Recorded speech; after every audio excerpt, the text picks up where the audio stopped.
நீதிமன்றத்துக்கு ஒரு பெரிய கேஸ் போகுதுன்னு வைங்க. அதோட ஜட்ஜ்மெண்ட் எந்த அளவுக்கு ட்ரூவா இருக்கணும் அப்படின்னு எதிர்பார்க்கிறது ஒரு குடிமகனுடைய ஒரு உரிமை. அவங்க எல்லாரும் எதிர்பார்க்கிறது ஒரு உண்மை.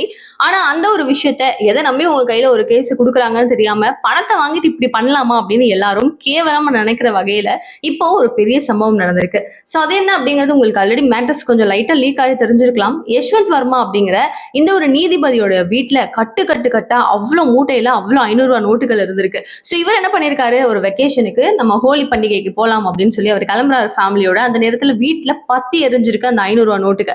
அப்போ அங்க இருந்து வந்து தீயணைப்பு துறையினர் ஆகட்டும், போலீசார் ஆகட்டும் எல்லாரும் பாக்குறாங்க. ஃபுல்லா 500 ரூபாய் நோட்டு தான் எரிஞ்சு பாதியோட நிக்குது. அவரோட தலையெழுத்த பாத்தீங்களா எப்படி வந்து மாட்டிருக்காருன்னு.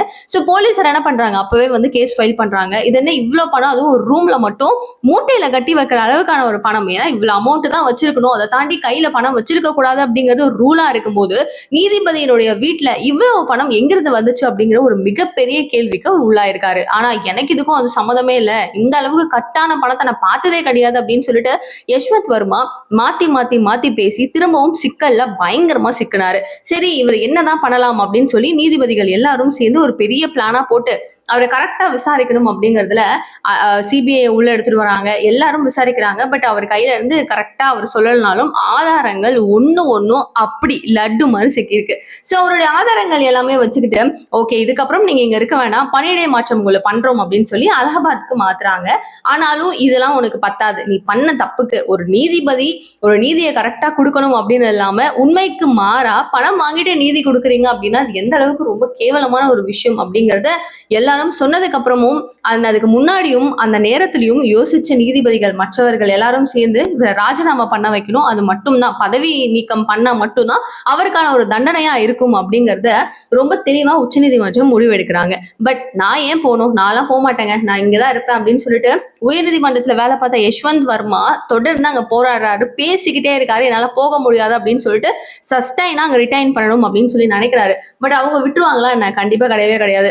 ஜனாதிபதியான திரௌபதி முர்முருக்கு ரெக்கமெண்டேஷன் பண்றாங்க, இவர் எப்படியாவது பதவி நீக்கம் பண்ணணும், அவங்க வந்து போல அப்படிங்கிறாங்க. இதுக்கு என்ன பண்ணலாம் அந்த சுச்சுவேஷன் ஹேண்டில் பண்றதுக்கு அப்படின்னு சொல்லும் போது அவங்க தெளிவா வந்துட்டு வழக்கறிஞர்கள் எல்லாரையும் வச்சு பேசிடுறாங்க, இல்ல அவர் போய் தான் ஆகணும் அப்படின்னு சொல்லி. அந்த நேரத்துல தலைமை நீதிபதிகள் எல்லாரும் சேர்ந்து ஒவ்வொரு மாநிலங்கள்ல இருக்கிற முக்கியமான ஆட்கள் ஒரு 3 பேர் சேர்ந்து ஒரு குழி அமைச்சு இவரை வந்து எப்படி டேக்கிள் பண்ணணும் அப்படிங்கறத ஃபுல் அண்ட் ஃபுல் ரிட்டைன் பண்றாங்க. அந்த நேரத்திலயும் அவர் பேசாதனால பட் நீ என்ன வேணா நீ பேசிக்கோ, பட் உனக்கான ஒரு ஆதாரங்கள் கரெக்டா இருக்கு அப்படிங்கிற வகையில இதுக்கப்புறம் நாங்க எடுக்க போற முடிவு தான் அப்படிங்கறத தெளிவா சென்ட்ரல் சைட்ல இருந்து சொல்லப்பட்டிருக்கு. சோ கூடிய விரைவில் இவரை வந்துட்டு பணியிடை நீக்கம் பண்ணுவாங்க அப்படிங்கிறது தான் இப்போ ஒரு டாபிக். பட் இது எதுக்காக நான் சொல்றேன் அப்படின்னா, யோசிச்சு பாருங்க, ஒரு பரிந்துரை பண்ணி ஒரு கேஸ் ஒன்று நடக்குது, அது நம்மளுக்கு ஃபேவரா இருக்கணும் அப்படின்னு சொல்லி நம்ம நினைக்கிறோம்னா நம்ம வந்து கோர்ட்டுக்கு போனா அது நல்லா இருக்கும் நடக்கும் அப்படின்னு சொல்லி யோசிக்கிறோம். பட் அங்க நம்மளுக்காக வேற ஒரு ஆள் கிட்ட இருந்து பணம் வாங்கி நடக்கிற விஷயத்த நடக்கல அப்படின்னு சொன்னா எவ்வளவு பெரிய ஒரு தப்பான விஷயம். அப்ப அங்க நீதி எங்க இருக்கு அப்படிங்கிறது தான் ஒரு கேள்வியா இருக்கும். மக்கள் எல்லாருக்கும்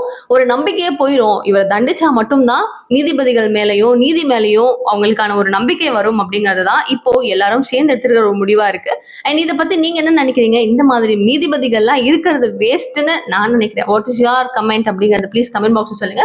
நிகழ்கால நிகழ்வுகள் உடனுக்குடன் நீங்க தெரிஞ்சுக்கிறதுக்கு சேனலை சப்ஸ்கிரைப் பண்ணிக்கோங்க. தேங்க்யூ சோ மச் ஃபார் வாட்சிங் திஸ் வீடியோ. பாய்.